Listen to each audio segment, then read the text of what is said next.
Thanks for joining me in this segment of Belly Flopping into Mysticism. This segment includes I think it's a simple, fun story. I'm not a shoeaholic or anything, but I do like to purchase shoes when I need them. And I do have a soft spot for Dansko shoes. I bought a couple pair, I don't know, 8 or 9 years ago.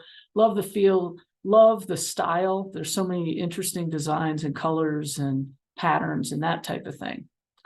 So a little over a week ago, I was going into a thrift store and happened to notice there was a pair of decent looking Danskos. Sometimes they're kind of scuffed up and had a beautiful red kind of ruby color. I'm not sure how well that shows up, but it is kind of a deep red color and they actually fit.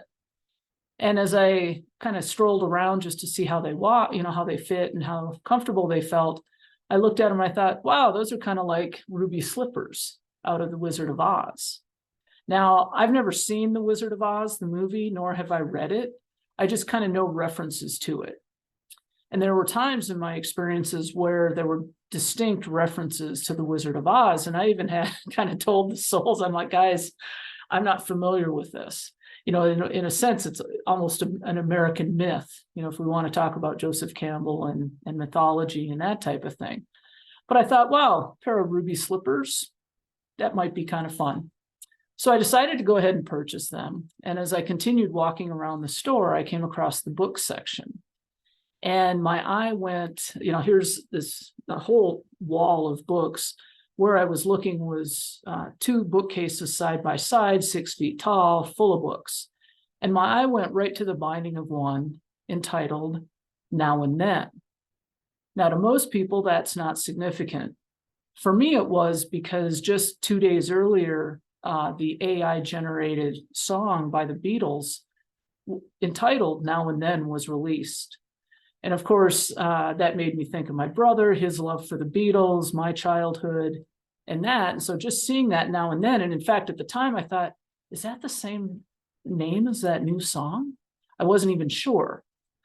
But so I noticed that, and then my eye went right to the binding of another book on the shelf above it, and a few inches over, the author's title, or the author's last name was Oz. Which I thought was great. Here I'm decided to purchase my ruby slippers, and there's the reference to Oz. But what also struck me going through this breakdown awakening period in 1998 is that I lived outside of Seattle in Western Washington. And there were times where I would go into Seattle just to act like a tourist, just to help pass time. And at some point I realized that the nickname for Seattle is the Emerald City.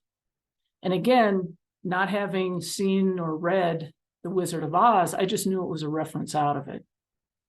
So I don't know, next time I go to Seattle, I might have to take my ruby slippers.